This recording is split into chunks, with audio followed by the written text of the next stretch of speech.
journey, but we've been able to get it into 13 global cities in Paris and Denmark, and just get them to begin to have that conversation that we're not just a poverty-stricken continent, that there is talent, that we do have legendary stories, that we did have ancient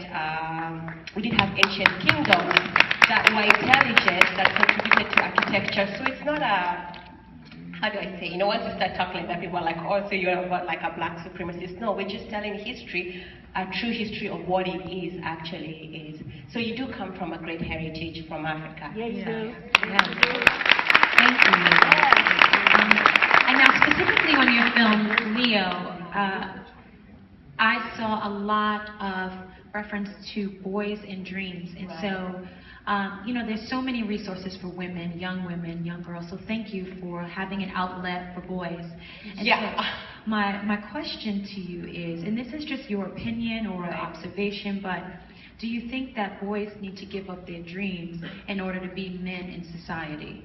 Oh, you see, like in Africa, what has happened, and I'm even seeing the trend here, is there's a lot of women empowerment, especially in urban cities, that has taken place, which is brilliant and it's great. Because of those women, I'm daring as a women filmmaker, so I absolutely applaud that progress. But what has happened, like in Nairobi City, where I've come from, the pendulum is swinging on the other side.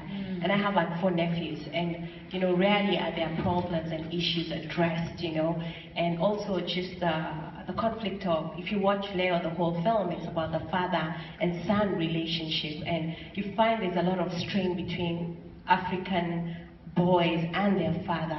And if you address the history of colonialism, when the men were broken down, and now they're trying to rebuild in this new world, they carry a lot of pain, they rarely talk to their sons. And if you study the history of a lot of African cultures, before colonialism, the men would sit with the men and impact them. I mean, there'd be this whole, you saw the Maasais with the circumcision, where they would speak life to the man. They would tell the man, you're a warrior, you're going out to the world. I mean, there's a lot of that, and those systems have been broken down. So you're finding while women are addressing them, the African women are sitting down and addressing that these systems are broken, the African men are not.